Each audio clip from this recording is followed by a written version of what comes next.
Bienvenidos a Realidad Jurídica.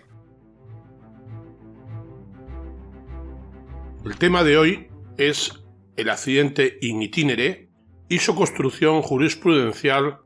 en base a las diferentes sentencias del Tribunal Supremo y de la jurisprudencia menor.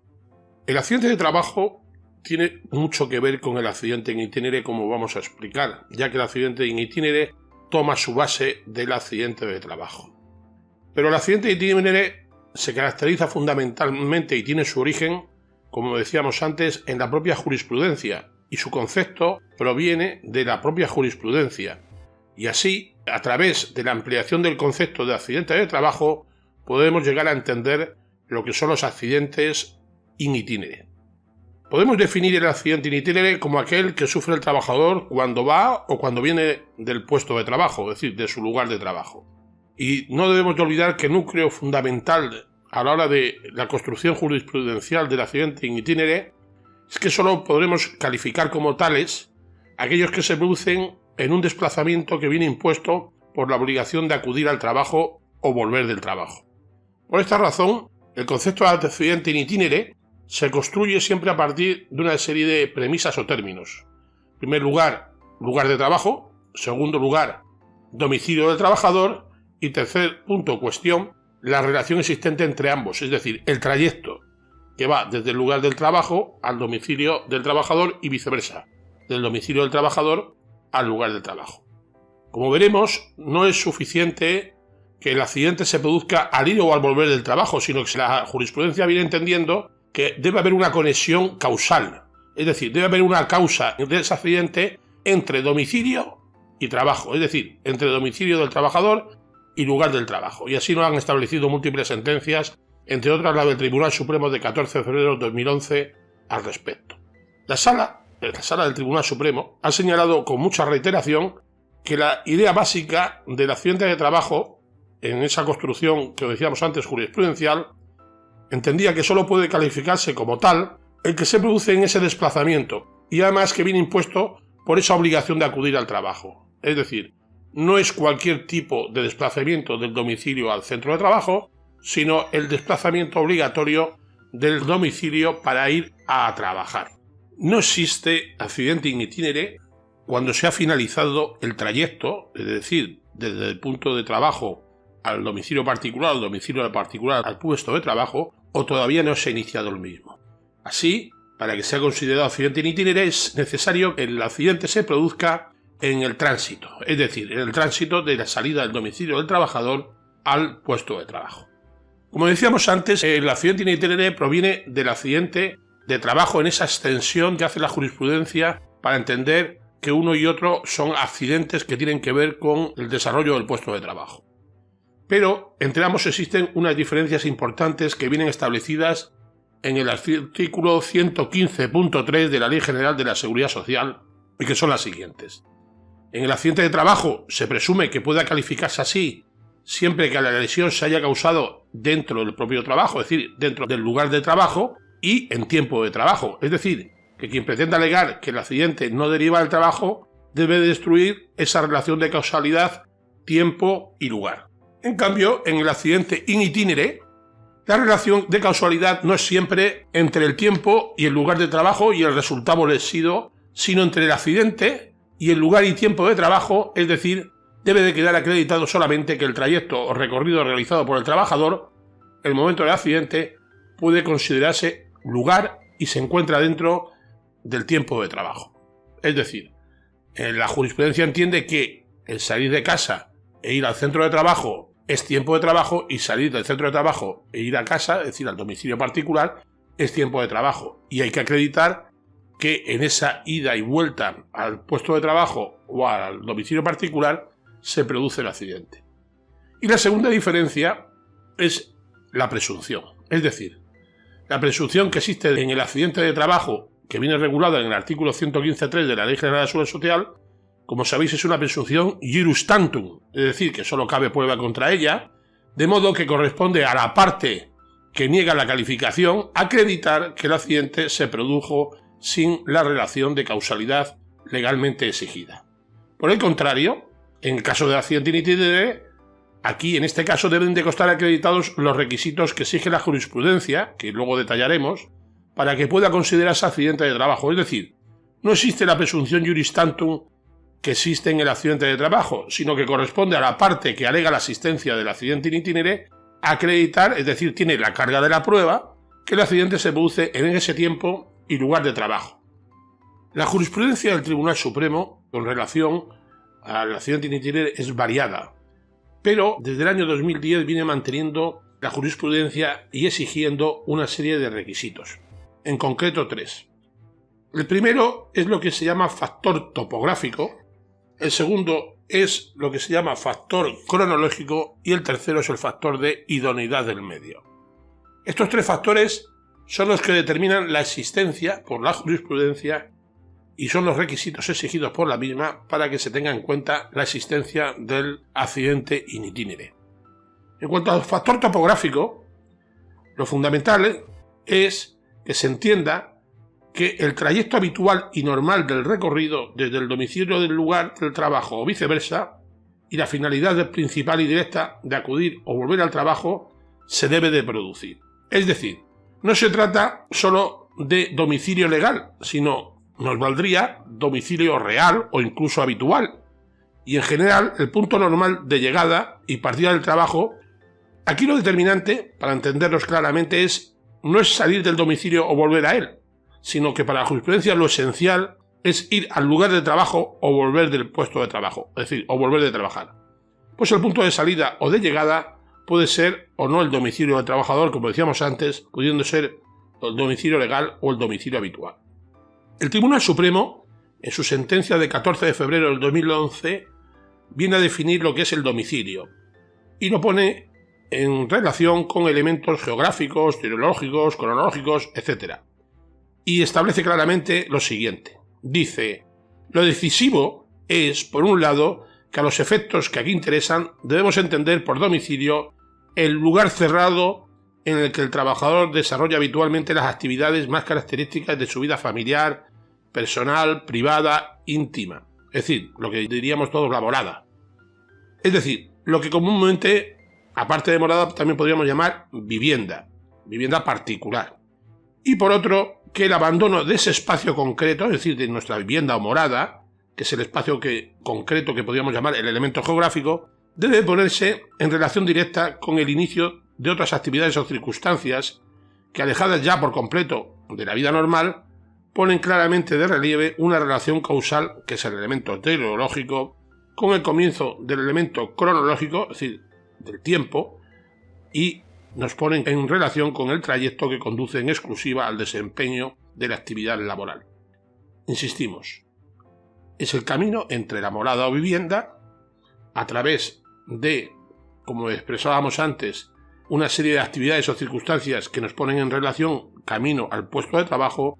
y que ponen de relieve esa relación causal como elemento de camino al trabajo, que es el elemento teleológico, con el comienzo del inicio de ese desarrollo, que es el elemento cronológico.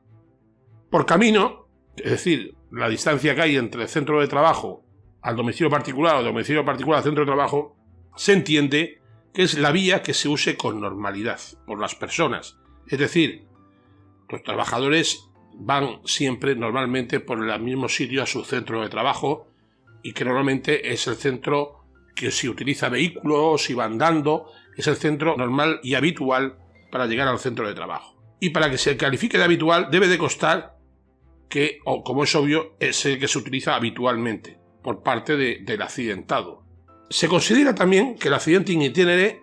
solo se puede producir una vez que se ha iniciado el desplazamiento, es decir, una vez que se sale del puesto de trabajo y vamos camino a nuestro domicilio particular, es cuando se empieza el desplazamiento y es cuando desde ese momento los accidentes que pudiéramos tener podrían considerarse como accidentes in itinere. Así se considera accidente laboral la caída, por ejemplo, al bajar las escaleras del edificio donde uno vive, una vez traspasados los límites del domicilio y entendiendo que tal lugar es el lugar de residencia y no el edificio donde se ubica, puesto que el trayecto no comienza en el portal del inmueble, sino en la puerta de la vivienda. Toda desviación o parada no rompe ese nexo causal si esas desviaciones o paradas son breves, y siempre y cuando no incrementen necesariamente el riesgo y obedecen a motivos relacionados con el trabajo, o con la convivencia normal, o que sean admisibles. Es decir, que el desviarnos de nuestro camino normal y habitual para ir desde nuestro domicilio particular al centro de trabajo no implica, por ello, que se rompa ese nexo causal fundamental a los efectos de la catalogación del accidente como accidente in itinere. Una vez visto dicho factor, vamos a tratar ahora el factor cronológico. Como es obvio, el accidente se deberá producir dentro del que normalmente el tiempo que se invierte en ir desde el domicilio particular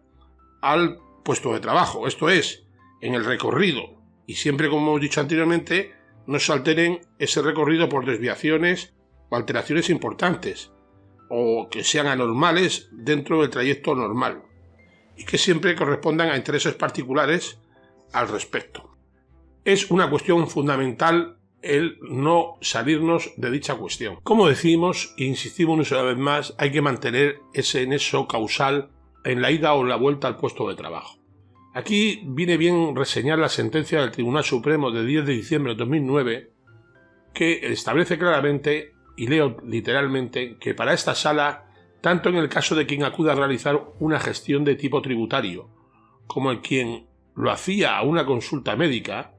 se encontraban ante una diligencia de carácter privado, sin relación alguna con el trabajo, y por ello se le negaba la calificación de accidente laboral in itinere que pretendía el actor. Es decir,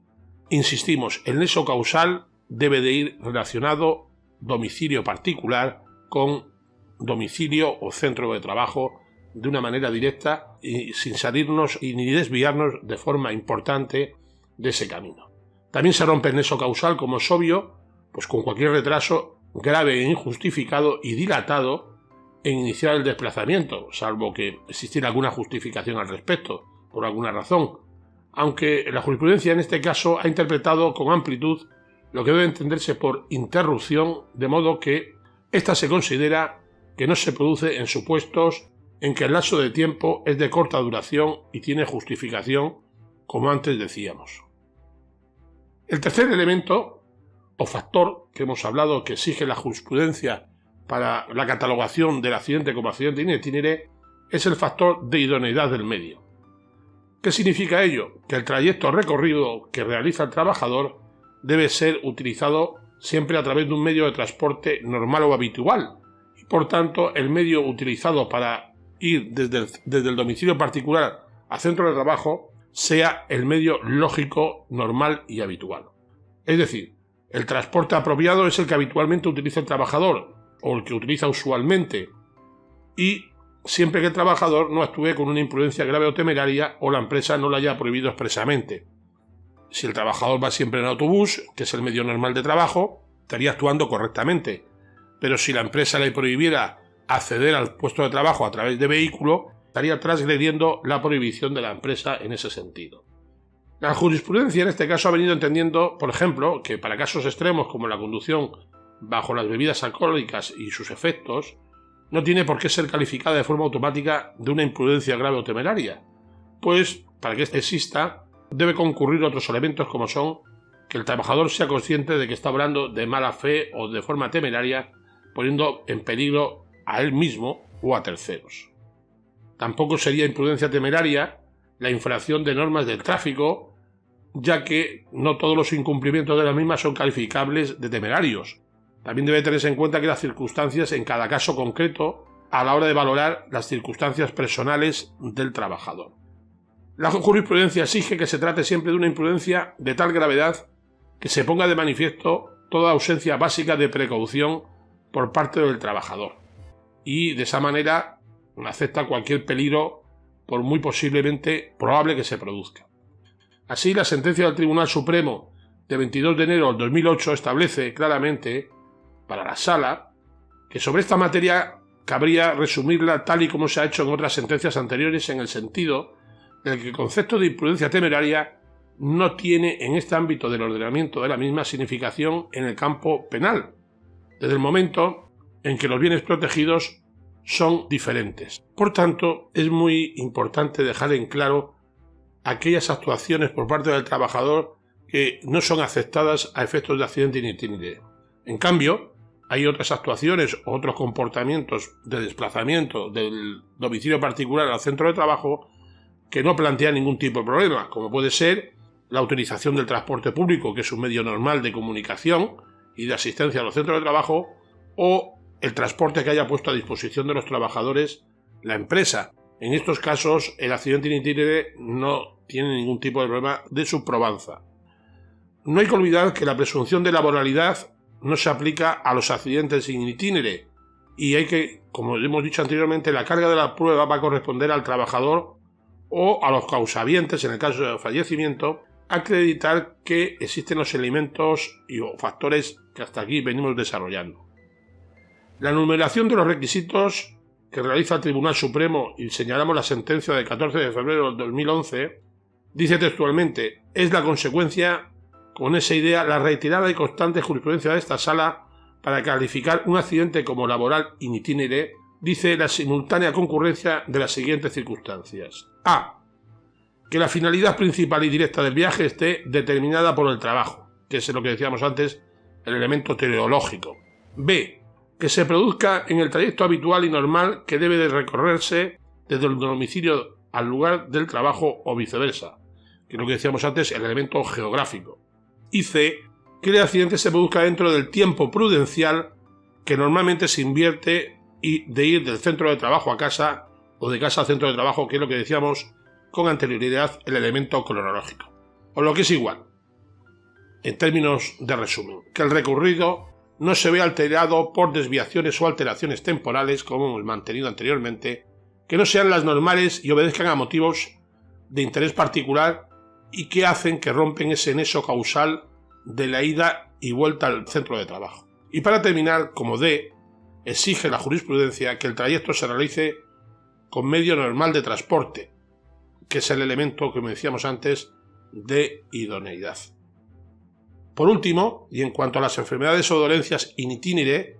estas hay que recordar que están totalmente excluidas del concepto de accidente in itinere y las que surjan dentro del trayecto recorrido al ir o volver al puesto de trabajo. Espero que os haya sido de interés el presente podcast al respecto. Un saludo.